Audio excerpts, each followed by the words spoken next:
I'm glad to have you guys all warmed up. We're going to bring your feature act up one more time for Emo Phillips, your headliner tonight. Give it up for him to the back of the room. It's going to be a great solo song you guys have for the early show on Friday night. Before we get to your headliner, we have a feature act. He is also from Champaign. He's been traveling around doing colleges all over the country. He's with us here tonight. Jukebox Comedy Club, let's get it going for your feature act of the evening, Mr. Esteban. Thank you so much. Oh my gosh. Yes. I'm just a cover artist. I sing over that song. That's what I do, not comedy. Hey, thanks so much for being here. This is great. Keep it going for Jesse, wonderful host. And the character from the Grand Theft Auto games. That's so exciting. He's unbelievable. He can do it all. He's extremely talented. Guys, I saw the greatest thing on Facebook today. One of my Facebook friends had a picture of her newborn baby. And then the caption wasn't like, welcome. The caption was, finally, someone to hang out with me every day. And I was like, is that why you had a baby? Because that's not a good reason to have a baby. You can't be like, I'm lonely, and then you can't do that. I just imagine in what scenario she was like, talking to her friend, she's like, what's that, Julie? You can't hang out tonight? Well, you know what? In 9 months, that won't matter. I'll have a baby. And they'll never leave. That seems strange. Jesse said this, my name is Esteban. You may be confused. I don't look like an Esteban. I look like someone who really liked their high school Spanish class name. That's what I was like, I'm gonna go by that. That's what I'll call me. And sometimes I introduce myself to people and they think we're doing that. They think, I'll be like, hey, how are you? I'm Esteban. They're like, ooh, all right then, well call me Pablo. I'm like, no, my name is Esteban. That's my real, and I think that's racism. I think that, I can look like an Esteban, I can be Esteban. My name's Esteban, I'm Colombian, 100% Colombian, thank you. Yeah, are you Colombian or just different ethnicities? You like Shakira? Oh my gosh, and we all know each other. That's the thing about Colombians. There's a Colombian secret club.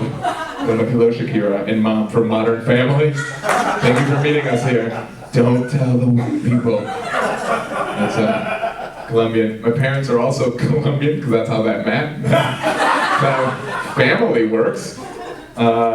They don't speak English too well. We moved to the US when I was young, but they don't speak English too well. I was talking to my mom, and I just moved into this new apartment, and I was like, Mom, can you come down and check out this new apartment? Could you come down this weekend? Check it out. She goes, well, the short answer is yes. The long answer is yes.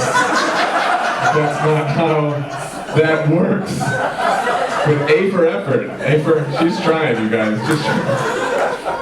I was talking to my dad, and my dad doesn't, he still translates in his mind, so he says a lot. So if he were talking to you, he'd say, oh, how is Peoria? I hope things are well. And it's very unique, and I never heard anyone talk like that until I heard President Barack Obama speak. And I was like, are you Colombian? I don't know. Let's talk about things that matter. Wait, so it's so weird, and it's this isn't even political, but Obama has a great voice. If I had one dream for my childhood, and I achieved this, it was if President Obama read me bedtime stories. That's what it was kind of like with my dad. It'd be a little bit well, if you give a mouse a cookie, he will ask for a glass of milk. And even though Republicans may think that's a government handout, I think it is a short-term stimulus plan for a mouse in need. Dad? Where's Sasha? I'm like, who's Sasha? Oh my dad. My parents are good people though, they're great people. I think they tolerated a lot having me as a kid.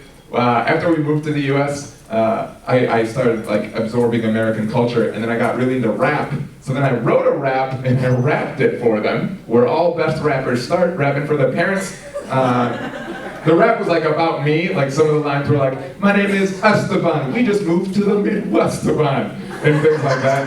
I was like, I brushed with Crustaban, I was looking for a sponsorship deal, alright? You have to think ahead when you're in the game. So I rap it to my parents, and here's something you should know about my parents. They're very humble people. They think humility is the best quality over everything. We're not good for the rap game. Not good. So I rap this rap for them, and then I finish, and I'm like, all right, feedback. And my parents are very upset.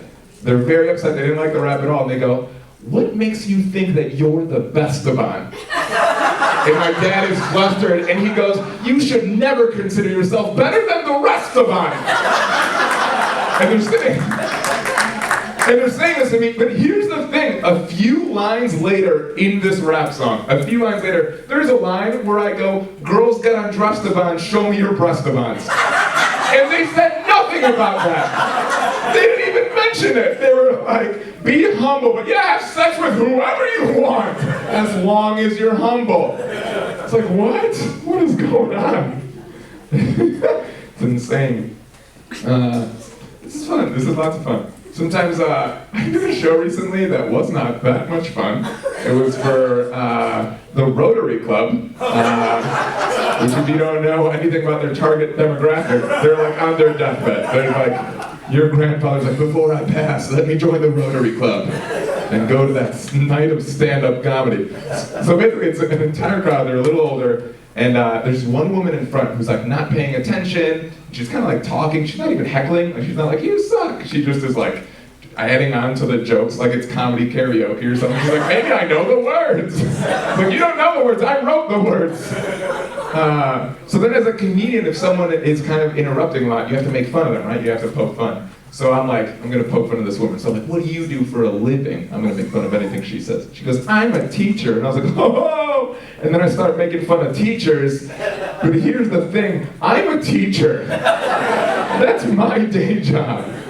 So I started making fun of her, but like in a way making fun of myself. Like I was like, oh, you're a teacher. Guess you couldn't get a real job. And I was like, I applied for a lot of other jobs. And I was like, a teacher, what? Just study something weird in college? And I studied sociology. I don't even know what that is. If you know, tell me after the show. And then it just got weird because I was like, oh, why do you want attention so bad? You're interrupting the show, says the guy holding a microphone, demanding attention. And then it just got personal. I was like, well, I bet you moved here from Columbia and used humor as a defense mechanism to fit in. And she's like, I'm from Chicago. And I was like, that one was for me. That one was for me.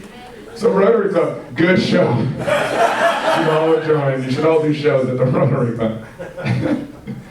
That was very humbling. That was a very humbling experience. I had a really good experience recently. I was at the grocery store. This woman comes up to me. She goes, you look so familiar. Where do I know you from? And I was like, oh, well. And I started sexily stretching, as I do in the grocery store. And I was like, you know, I do stand-up comedy every now and then. And then she's like, no, that's not where I know you from. She goes, oh, you live in my apartment building, which is bad. And then she says this. She's like, of course, your face is so distinct, especially your eyebrows. I could never forget your eyebrows.